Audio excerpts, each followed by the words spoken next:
নমস্কার বন্ধুরা, এই মুহূর্তে এসআইআর এর বড় খবর। শুনানির নোটিশ কিন্তু ছাপানো হয়ে গেছে এবং এই নোটিশ কিন্তু বাংলা ভাষায় ছাপানো হয়েছে। সন্দেহজনক ভোটারদের বাড়িতে এই নোটিশ কিন্তু পাঠানোর প্রস্তুতিও শুরু হয়ে গেছে। তো এবার সবচেয়ে বড় আপডেট যেটি রয়েছে সেটি হলো, প্রথমবার শুনানির পর কিন্তু ওই ভোটার নিজেকে ভারতীয় প্রমাণ করতে না পারলেও সন্দেহজনক ভোটারের নামটি কিন্তু সরাসরি ভোটার লিস্ট থেকে বাদ দেওয়া হবে না। এনকোয়ারির পর আবার ওই ভোটারদের বাড়িতে দ্বিতীয় নোটিশ পাঠানো হবে। এই দ্বিতীয় নোটিশ পাওয়ার পরও যদি ওই ভোটার নিজেকে ভারতীয় বলে প্রমাণ করতে অক্ষম হন, সেই পরিস্থিতিতে কিন্তু চূড়ান্ত ভোটার লিস্ট থেকে তার নামটি বাদ দেওয়া হবে। তো বন্ধুরা, আপনার বাড়িতেও শুনানির নোটিশ আসবে কি না, কিংবা কাদের বাড়িতে কি কারণে এই নোটিশ পাঠানো হচ্ছে, এই সকল প্রসঙ্গে জেলা শাসকদের নির্বাচন কমিশন কি নির্দেশ দিয়েছেন তা বিস্তারিত আলোচনা করব এই ভিডিওটিতে। তো বন্ধুরা, প্রথমে জানিয়ে দিই, আপনি যদি চ্যানেলে নতুন হন তাহলে ভবিষ্যতে ইনফরমেশন সবার আগে পাওয়ার জন্য সব চ্যানেলটি সাবস্ক্রাইব করে রাখুন। এবার আসি মেন টপিকে। তো বন্ধুরা দেখুন, এ বিষয়ে বলা হয়েছে, খসড়া ভোটার তালিকা প্রকাশের পর আপাতত জেলায় জেলায় জোর কদমে চলছে শুনানির প্রস্তুতি। বৃহস্পতিবার ভোটারদের নোটিশ পাঠানোর কথা থাকলেও প্রক্রিয়াগত সমস্যায় কাজ শুরু করা যায়নি। শুক্রবারই এই কাজ শুরু হবে। আর এর মাঝে কিছুটা হলেও স্বস্তির খবর, শুনানিতে দেওয়া নথি নিয়ে কমিশনের সন্দেহ থাকলে প্রথমেই ভোটারের নাম বাতিল হবে না। নিজেকে ভারতীয় ভোটার হিসাবে প্রমাণের জন্য ফের সুযোগ পাবেন সংশ্লিষ্ট ভোটার। রাজ্যের সমস্ত জেলাশাসক বা ডিইওদের এমনই নির্দেশ দিয়েছে কমিশন। খসড়া তালিকা প্রকাশের পর যে তথ্য সামনে এসেছে তাতে যাদের নিজের বা কোনো আত্মীয়ের নাম 2002 সালের ভোটার তালিকায় নেই এবং সেই মর্মেই তারা ইনুমারেশন ফর্ম পূরণ করেছেন, এমন ভোটারদের শুনানির চিঠি পাঠানো হবে। পাশাপাশি ইনুমারেশন ফর্মে যেসব ভোটারের উল্লিখিত আত্মীয়ের অংশ নিয়ে কমিশনের সংশয় রয়েছে, এমন ভোটাররাও শুনানির ডাক পাবেন।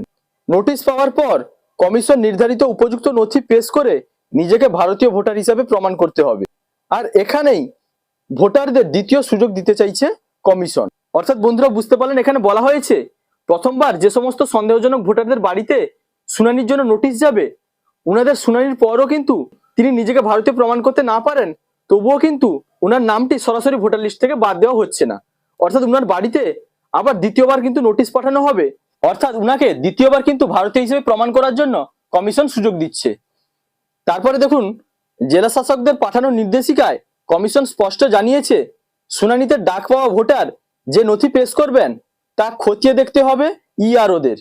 সংবিধানের 326 নম্বর অনুচ্ছেদ এবং জনপ্রতিনিধিত্ব আইনের 16 ও 19 নম্বর ধারা অনুযায়ী ওই নথি গ্রহণযোগ্য কিনা তা স্থির করবেন ইআরওরা। এক্ষেত্রে যদি ভোটারের পেশ করা নথি সন্দেহজনক মনে হয়, তৎক্ষণাৎ সেই ভোটারের নাম তালিকা থেকে বাদ দেওয়া যাবে না। সংশ্লিষ্ট ভোটারের পেশ করা নথি সম্পর্কে স্বতঃপ্রণোদিত তদন্ত করতে হবে ইআরওদের। প্রয়োজনে ভোটারের প্রতিবেশীদের সঙ্গে কথা বলে তদন্ত প্রক্রিয়া সম্পূর্ণ করতে হবে। তারপরও যদি সন্দেহের অবকাশ থেকে যায়, সেক্ষেত্রেও ভোটারের নাম বাদ দেওয়া যাবে না, বরং সেই সন্দিগ্ধ ভোটারকে ফের একটি নোটিশ ইস্যু করতে হবে, যেখানে তার থেকে জানতে চাইতে হবে কেন তার নাম চূড়ান্ত ভোটার তালিকা থেকে বাদ দেওয়া হবে না। দ্বিতীয় এই নোটিশ পাওয়ার পরও যদি সংশ্লিষ্ট ব্যক্তি নিজেকে প্রমাণ করতে না পারেন, কেবলমাত্র সেই পরিস্থিতিতেই চূড়ান্ত তালিকা থেকে সংশ্লিষ্ট ভোটারের নাম বাদ দেওয়া যাবে। অর্থাৎ বন্ধুরা, নির্বাচন কমিশন কিন্তু ওই সকল নোটিশপ্রাপ্ত ভোটারদের নিজেদের ভারতীয় প্রমাণ করার জন্য যথেষ্টই সুযোগ দিচ্ছেন। উনারা যদি প্রকৃত ভারতীয় হন তাহলে অনায়াসেই নিজেদের সেটি কিন্তু প্রমাণ করতে পারবেন। ওই শুনানি পর্বেই কিন্তু উনারা উনাদের প্রমাণ দেখাতে পারবেন এবং চূড়ান্ত তালিকা এবং চূড়ান্ত ভোটার তালিকা 2026-এ কিন্তু নিজেদের নামটি তুলতে পারবেন। কমিশনের এক আধিকারিকের বক্তব্য, কোনো যোগ্য ভোটার যাতে তালিকা থেকে বাদ না যায় সে কারণে এই পদক্ষেপ। এদিনই বিধানসভা ভিত্তিক ইআরও নিয়োগে ছাড়পত্র দিয়েছে কমিশন। ওয়াকিবহাল মহলের একাংশের ব্যাখ্যা, বিহার এসআইআর থেকে শিক্ষা নিয়ে সতর্ক পদক্ষেপ ফেলতে চাইছে কমিশন। পাশাপাশি একরকম সুপ্রিম কোর্টের নজরদারিতেই চলছে পশ্চিমবঙ্গ সহ বাকি রাজ্যগুলির এসআইআর পর্ব। ফলে অযথা ঝুঁকি নিতে চাইছেন না তারা, কারণ গলদ বুঝলে গোটা প্রক্রিয়া বাতিলের হুঁশিয়ারি দিয়েই রেখেছে শীর্ষ আদালত। অর্থাৎ বন্ধুরা, সুপ্রিম কোর্ট কিন্তু আগে থেকেই হুঁশিয়ারি দিয়ে রেখেছে, যদি প্রক্রিয়ায় কোনো ত্রুটি আসে তাহলে সম্পূর্ণ ওয়েস্ট বেঙ্গলের এসআইআর প্রসেস কিন্তু বাতিল হয়ে যাবে। তাই গোটা এসআইআর প্রক্রিয়াটিকে কিন্তু নির্বাচন কমিশন যথেষ্ট সাবধানতার সঙ্গে করতে চাইছেন। এদিকে শুনানির নোটিশ আঞ্চলিক ভাষায় ছাপানোর কাজ শেষ না হওয়ায় এদিন তা বিলি করা যায়নি বলে খবর।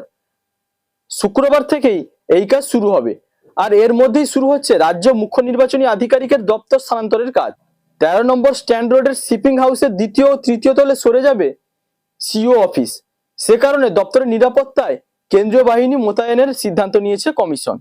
তো বন্ধুরা, আশা করি বুঝতে পারলেন, প্রথমবার শুনানিতেই কিন্তু সন্দেহজনক ভোটারদের নামটি বাদ দেওয়া হচ্ছে না, আবার কিন্তু উনাদের দ্বিতীয় নোটিশ পাঠানো হচ্ছে এবং প্রয়োজনে ওই ভোটারের প্রতিবেশীদের সঙ্গেও কথা বলবেন প্রতিনিধি এবং জানতে চাইবেন ওই ভোটারের সম্পর্কে। এইভাবে কিন্তু তদন্ত প্রক্রিয়া সম্পূর্ণ হবে এবং সম্পূর্ণ প্রসেস কমপ্লিট হওয়ার পর যিনারা যোগ্য ভোটার উনাদের নাম কিন্তু চূড়ান্ত ভোটার তালিকা বা ফাইনাল ভোটার রোল 2026-এ উঠে যাবে। তো বন্ধুরা, এই ছিল আজকের আপডেট। যদি ভিডিওটি ভালো লাগে তাহলে লাইক, কমেন্ট, শেয়ার এবং সাবস্ক্রাইব করতে ভুলবেন না। দেখা হচ্ছে পরবর্তী কোনো ইনফরমেটিভ ভিডিওর সঙ্গে। আপনারা ভালো থাকবেন, সুস্থ থাকবেন। Thank you.